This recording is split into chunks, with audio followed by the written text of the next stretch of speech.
திருப்பூர் மாவட்டம் குடிமங்கலம் பகுதியில் அதிமுக எம்எல்ஏவுக்கு சொந்தமான தோட்டத்தில் தந்தை மகனுக்கு இடையேயான புகாரை விசாரிக்கச் சென்ற இடத்தில் குடிமங்கலம் காவல் நிலைய சிறப்பு உதவி ஆய்வாளரின் தலையை துண்டித்து வெட்டி கொலை செய்யப்பட்டுள்ள சம்பவம் அதிர்ச்சியை ஏற்படுத்தியுள்ளது.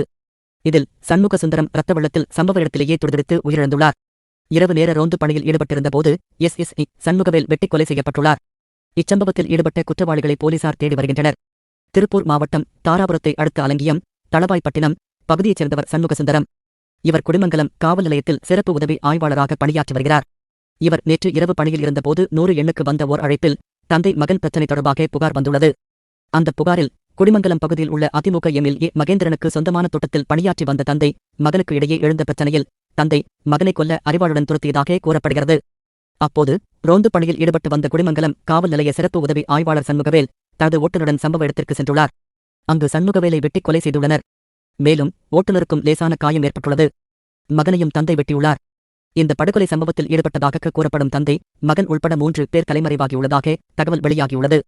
எஸ்எஸ்ஐ கொலை செய்யப்பட்டது தொடர்பாக விசாரணை மேற்கொள்ள 5 தனிப்படை அமைக்கப்பட்டு தீவிர விசாரணை மேற்கொள்ளப்பட்டு வருகிறது. இந்த கொலை சம்பவம் குறித்து தமக்கு எதுவும் தெரியாது என அதிமுக எம்எல்ஏ மகேந்திரன் தெரிவித்துள்ளார். தந்தை மகனுக்கு இடையேயான பிரச்சனையை விசாரிக்கச் சென்ற போலீஸ் தலை துண்டித்து கொலை செய்யப்பட்டுள்ள சம்பவம் அப்பகுதியில் பரபரப்பை ஏற்படுத்தியுள்ளது.